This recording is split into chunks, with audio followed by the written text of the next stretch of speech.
What would you do if the very people you trusted most betrayed you in the cruelest way imaginable? How far would you go to get revenge? For Marcel Dunbar, a dedicated truck driver and devoted family man, this question became a horrifying reality when a DNA test revealed the unthinkable. His best friend, Rashad, was the biological father of all 5 of his children. The betrayal shattered Marcel's world, leaving him grappling with rage, humiliation, and despair. But betrayal wasn't the end of Marcel's nightmare. It was only the beginning. When Marcel finally confronted the truth, his actions would spiral into a shocking and gruesome crime that would leave the small Texas community reeling. If you believe loyalty should be the foundation of every relationship, or that honesty could prevent tragedies like this, then take a moment to subscribe to True Crime's Corner. These stories force us to confront the choices we make and the values we stand by. Don't miss the ones that challenge your own beliefs. Marcel Dunbar was the embodiment of a hard-working family man. As a truck driver based out of Texas, he spent long hours on the road to provide for his wife, Lorene, and their 5 children. Their modest home reflected a life built on love and perseverance, framed family photos on the walls, kids' toys scattered in the yard, and the occasional smell of Lorene's home-cooked meals wafting from the kitchen. To the outside world, the Dunbars had it all. Lorene was the glue that held the family together, a nurturing mother and a supportive wife who always seemed to have a warm smile for Marcel, even when his work kept him away for days at a time. Their children were their pride and joy, a lively bunch who filled the house with laughter and energy. Rashad Cole, Marcel's best friend since childhood, was practically part of the family. Rashad was a charismatic and dependable man, someone Marcel trusted implicitly. He often filled in the gaps when Marcel's job took him away from home, helping Lorene with household repairs, taking the kids to their soccer games, and even joining family dinners. Marcel had always appreciated Rashad's loyalty, considering him more like a brother than a friend. But behind the warm smiles and shared memories, cracks had started to form in the Dunbars' seemingly perfect life. Marcel's long hours on the road were beginning to take a toll on his marriage. Lorene often complained about feeling like a single parent, and though Marcel tried to reassure her, their conversations always ended with tension. Rashad, ever the confidant, became Lorene's shoulder to lean on during Marcel's absence. Marcel noticed their growing closeness, but dismissed it, chalking it up to the stress of his job and Lorene's need for support. Rashad's like family, he'd tell himself, ignoring the uneasy feeling that crept into his mind whenever he saw them laughing together or caught a fleeting glance that seemed too intimate to be innocent. It wasn't until a casual comment from one of his children that Marcel's suspicions began to solidify. "Uncle Rashad is so funny, Daddy," his youngest daughter giggled one evening. "Mommy says he's her favorite grown-up." The words lingered in Marcel's mind, planting seeds of doubt he couldn't ignore. Why would Lorene say that? And why did it feel like Rashad was always around, even when Marcel was home? The doubts gnawed at him, but he brushed them aside, unwilling to believe that his wife and best friend could betray him. Little did Marcel know, the truth lurking beneath the surface was far darker than he could have imagined. And soon, that truth would tear his world apart in the most devastating way. Marcel's long hours on the road left him with plenty of time to think. As he navigated miles of open highway, his mind often wandered back to his family. Though he cherished his role as a provider, the unease planted by his daughter's comment continued to grow. He dismissed it as paranoia at first, but the nagging feeling persisted. It wasn't just the comment, there were other subtle changes in Lorene's behavior. She had become distant, her once affectionate nature replaced with irritability and short answers. Conversations that used to flow easily now felt strained, and her phone, once left casually on the counter, was now glued to her hand or locked with a new passcode. Marcel couldn't shake the feeling that something wasn't right. One evening, while sharing a beer with Rashad after returning from a long haul, he decided to test the waters. "You've been spending a lot of time with Lorene and the kids," Marcel remarked casually. "I really appreciate you stepping in while I'm gone." Rashad laughed, his usual charm on full display. "You know me, man. I've always got your back. Besides, Lorene's a great cook. Can't turn down a free meal." The joke earned a chuckle from Marcel, but the unease remained. Rashad's response was perfectly reasonable, yet something about his tone didn't sit right. Marcel decided to keep his suspicions to himself for the time being, but his instincts told him to stay vigilant. The breaking point came several weeks later when Marcel returned home early from a trip. His delivery schedule unexpectedly shortened. He parked his truck in the driveway, looking forward to surprising Lorene and the kids. But as he approached the front door, he noticed something strange. Rashad's car was parked on the street, just a few houses down. Pushing aside his unease, Marcel entered the house quietly, hoping to catch a tender family moment. Instead, he found the living room empty, the faint sound of laughter coming from the kitchen. He stepped closer, his heart pounding, as he overheard snippets of conversation between Lorene and Rashad. "He's so clueless," Lorene said, her tone light but laced with something that made Marcel's stomach churn. Rashad laughed. "You're lucky I'm around to keep you sane." Marcel froze, unsure how to process what he was hearing. He backed away from the kitchen, his mind racing with possibilities. Was it just harmless banter, or did it confirm the betrayal he feared? He left the house without confronting them, retreating to his truck to gather his thoughts. The seed of doubt had grown into something undeniable. Marcel knew he couldn't ignore it any longer. The following week, while Lorene was out running errands, Marcel decided to take matters into his own hands.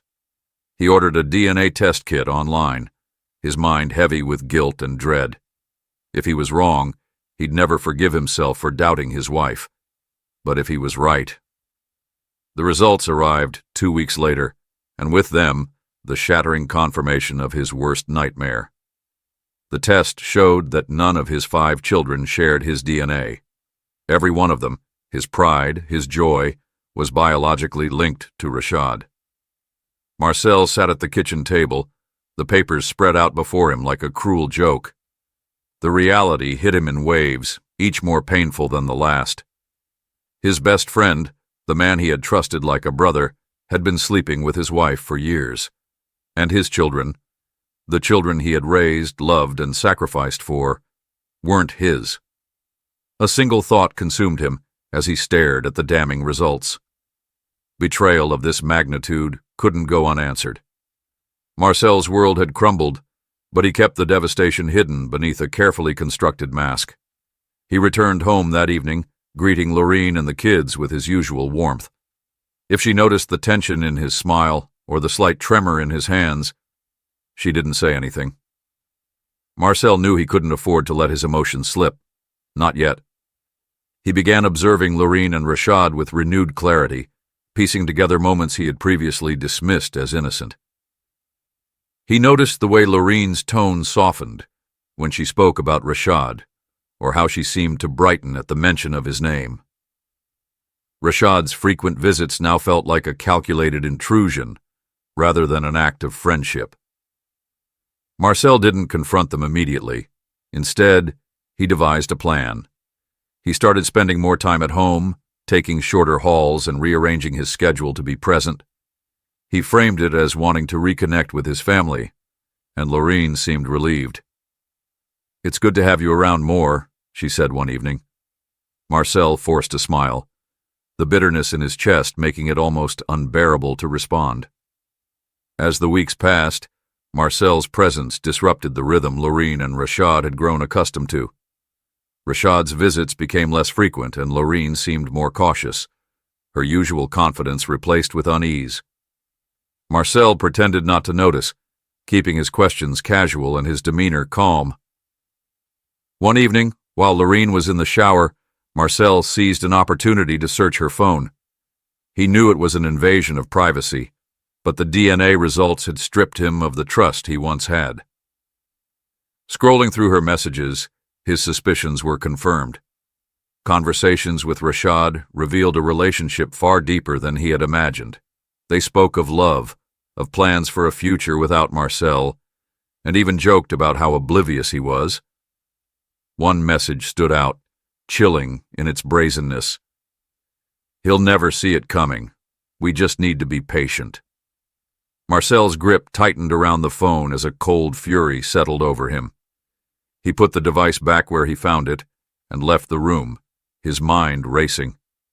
The betrayal was no longer abstract. It was tangible, undeniable, and infuriating. They were mocking him, planning his downfall as if he were a fool. The following weekend, Marcel suggested a family outing to the countryside, a rare day off to enjoy each other's company.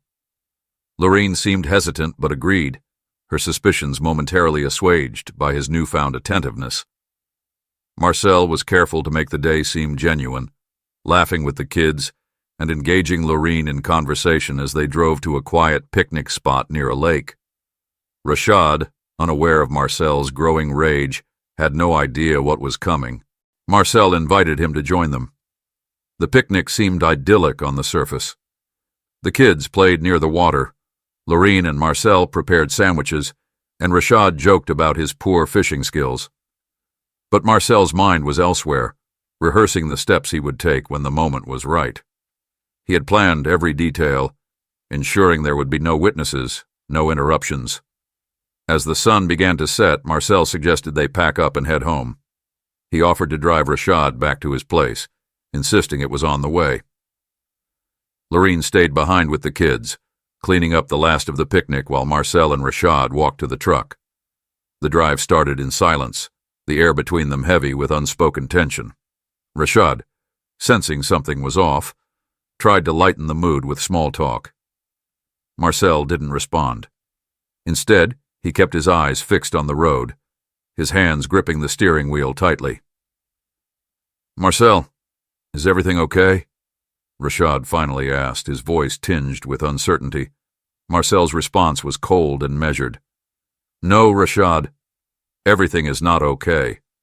Before Rashad could react, Marcel swerved the truck onto an isolated dirt road, cutting the engine and turning to face him. "You destroyed my family," Marcel said, his voice low and trembling with anger. "You took everything from me, and you thought I wouldn't find out?" Rashad's face paled.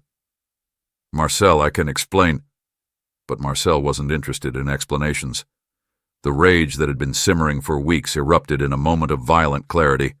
He started the truck, his intentions clear, as the darkness of the secluded road enveloped them. The secluded road stretched before them, illuminated only by the dim glow of the truck's headlights.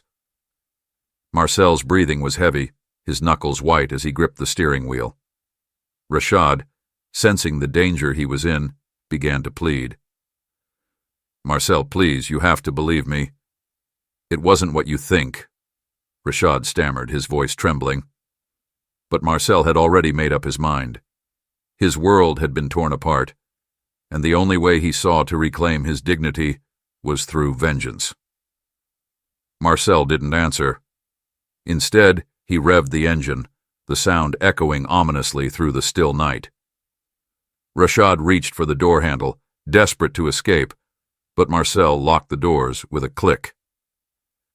"You're not going anywhere," Marcel said, his voice cold and unrecognizable. Suddenly the truck jolted forward, the tires kicking up dirt as Marcel maneuvered back toward the picnic area where Lorene was waiting with the children. Rashad begged him to stop, but Marcel remained silent, his focus unyielding. As they neared the clearing, Marcel spotted Lorene near the picnic table, gathering the last of the blankets. The children had wandered off to a nearby pond, their laughter faint in the distance. Marcel brought the truck to a stop, his heart pounding as he stepped. "Stay here," Marcel ordered, his tone leaving no room for argument. He walked toward Lorene, who turned to greet him with a smile that quickly faded as she saw the look in his eyes. "What's wrong?" she asked, her voice cautious. Marcel didn't answer. Instead, he grabbed her by the wrist, dragging her toward the truck. Lorene resisted, fear creeping into her expression. "Marcel, you're scaring me. What's going on?" He shoved her into the passenger seat, slamming the door before turning to Rashad. "Get in the back," he barked, his voice sharp and commanding. Rashad hesitated, but the look in Marcel's eyes left no room for defiance. He climbed into the truck bed, his hands trembling as he clung to the sides. Marcel started the engine again, his mind racing as he drove toward a nearby construction site, a deserted area he had scoped out earlier that week. The road was rough, the truck jolting with every bump, but Marcel remained focused, his knuckles white on the steering wheel. "Where are we going?" Lorene asked, her voice breaking. "You'll see," Marcel replied, his tone devoid of emotion. When they arrived at the site, Marcel stopped the truck in the middle of the gravel lot. He stepped out, opening the passenger door and pulling Lorene out with him. Rashad climbed down from the truck bed, his eyes darting around for an escape route, but they were surrounded by nothing but darkness and heavy machinery. Marcel's voice cut through the tense silence. "I trusted you, both of you. I gave you everything, and this is how you repay me?" "Marcel, please, let's talk about this," Lorene pleaded, tears streaming down her face. But her words fell on deaf ears. In one swift motion, Marcel climbed back into the truck, revving the engine, as he aimed the vehicle at Rashad and Lorene. Realizing his intent, Rashad tried to run, but the gravel slowed his steps. Lorene screamed, frozen in place as the headlights bore down on them.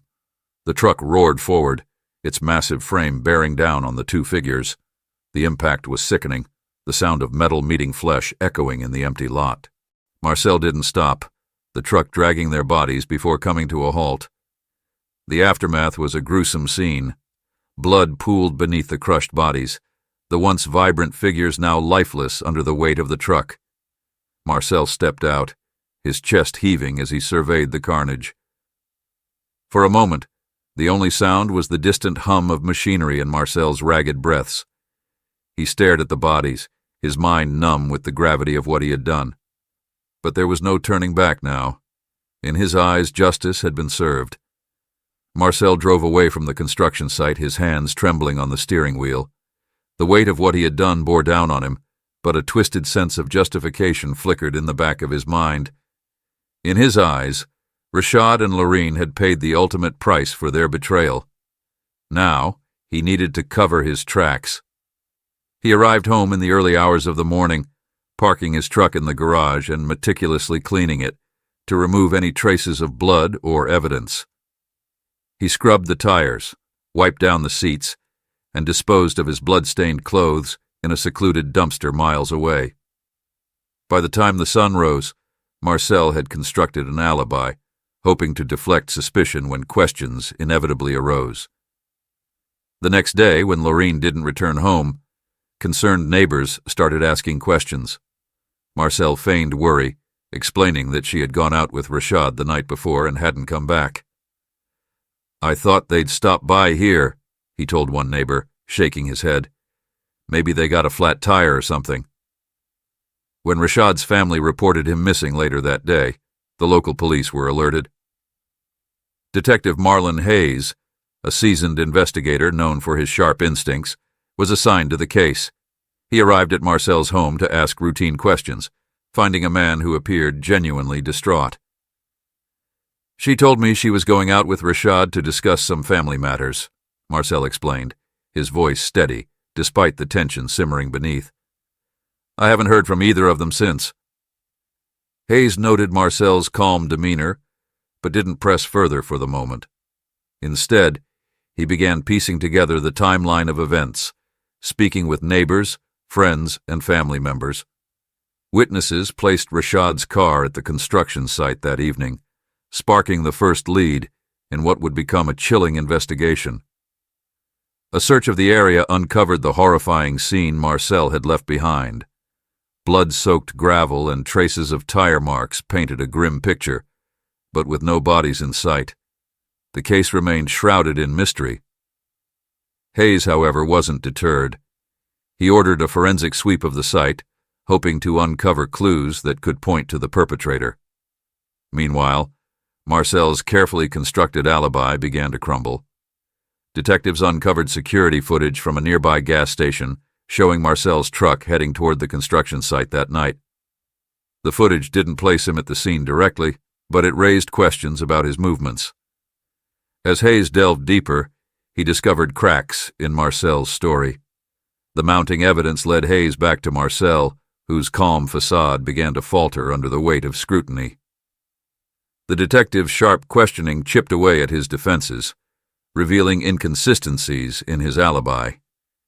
Hayes was particularly interested in Marcel's truck, which had been meticulously cleaned but still bore faint traces of blood in the undercarriage, evidence Marcel had missed in his haste. Confronted with the evidence, Marcel's demeanor shifted from cooperative to defensive. He denied any involvement, claiming the blood was from roadkill and insisting he had no reason to harm his wife or best friend. But Hayes wasn't convinced. "You're hiding something," he said, his gaze piercing, "and it's only a matter of time before we find out what." As the investigation gained momentum, Marcel's once airtight alibi unraveled completely. The pressure mounted, and cracks in his resolve began to show. But Hayes knew he needed more, something definitive to tie Marcel to the crime. The breakthrough came when forensic analysts matched the blood found at the construction site to both Lorene and Rashad. With this critical piece of evidence, Hayes prepared to confront Marcel with the truth, setting the stage for a confrontation that would reveal the full extent of his betrayal and rage. Detective Hayes returned to Marcel's home, this time armed with a warrant and the critical evidence tying him to the crime. The discovery of Lorene and Rashad's blood at the construction site had turned the investigation from a missing persons case into a double homicide. Marcel opened the door with a calm expression, but the sight of Hayes and uniformed officers on his doorstep shattered his composure. "Marcel," Hayes began, his voice firm but steady, "we have reason to believe you were involved in the disappearance of Lorene and Rashad. You're under arrest."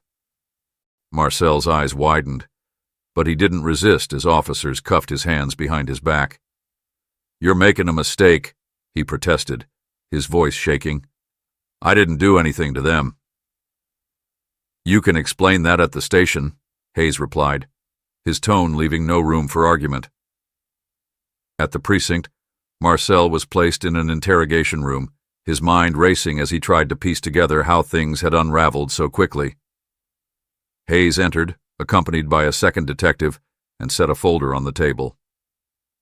"We've got a lot to talk about," Hayes began, opening the file to reveal crime scene photos and forensic reports. "Your truck was seen near the construction site the night they disappeared," Hayes continued, pointing to the stills from the gas station footage. "And we found blood at the scene that matches both Lorene and Rashad. Care to explain that?" Marcel's facade cracked further. "It's not what it looks like," he muttered, his voice barely audible. "Then tell us what it is," Hayes pressed, leaning forward, "because right now it looks like you killed your wife and your best friend in cold blood." Marcel hesitated, his mind cycling through excuses, before finally resigning to the weight of the evidence. "They betrayed me," he said, his voice low but steady. "They deserved what they got." Hayes raised an eyebrow. "Go on," he said, encouraging Marcel to elaborate. Marcel began recounting the story, his voice filled with a mix of anger and regret. He spoke of the DNA test, the betrayal, and the confrontation at the construction site. But even as he admitted to the crime, he tried to frame it as an act of justice rather than cold-blooded murder. "They humiliated me," Marcel said, his fists clenching as he spoke. "Rashad pretended to be my friend while he destroyed my family, and Lorene. She lied to me for years. She let me believe those kids were mine." Hayes listened, his expression unreadable. When Marcel finished, the room fell silent, the weight of his confession hanging heavy in the air. Hayes finally spoke, his tone measured. "So you decided the only solution was to kill them? To run them over like animals?" Marcel didn't answer, his gaze fixed on the table. Hayes stood, gathering the files. "You've just admitted to murder, Marcel. I hope it was worth it." The case against Marcel was airtight. His confession, combined with the forensic evidence and witness statements, left no room for doubt. The prosecution wasted no time building their case, painting Marcel as a man consumed by rage and betrayal who had taken justice into his own hands. In court, Marcel sat stoically as the jury heard the damning evidence against him. His defense attorney argued that his actions were the result of emotional distress and betrayal, but the prosecution countered with the cold, calculated nature of the crime. The jury deliberated for less than a day before returning with a guilty verdict.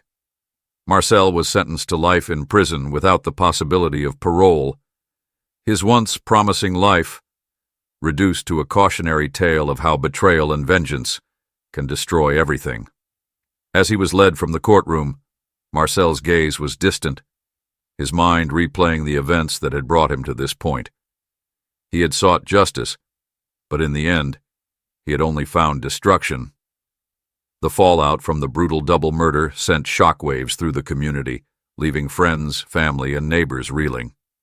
The man they had once known as a devoted husband and father was now branded a murderer, his name synonymous with betrayal and violence. For Lorraine's children, the aftermath was a nightmare of confusion and grief. The revelation that their biological father was Rashad, combined with the violent deaths of both parents, left scars that would take years to heal. Relatives stepped in to care for them, but the trauma of losing their family in such a horrific way hung over them like a shadow. Years later, Marcel sat in his prison cell, replaying the events that had led to his downfall. He had acted out of a sense of betrayal, but the price he had paid was steep. Stripped of his freedom, his family, and his reputation, Marcel was left with nothing but regret. "Did I really win?" he whispered to himself one night, staring at the gray walls that surrounded him. The answer was painfully clear. If this narrative left you questioning what you might have done in Marcel's shoes, or if it made you reflect on the fragility of relationships, we encourage you to subscribe to True Crimes Corner. By subscribing, you'll join a community that dives deep into stories that challenge our perceptions and uncover the darkest corners of human behavior. Don't forget to share your thoughts in the comments. What would you have done if you were Marcel? And how do you think betrayal should truly be dealt with?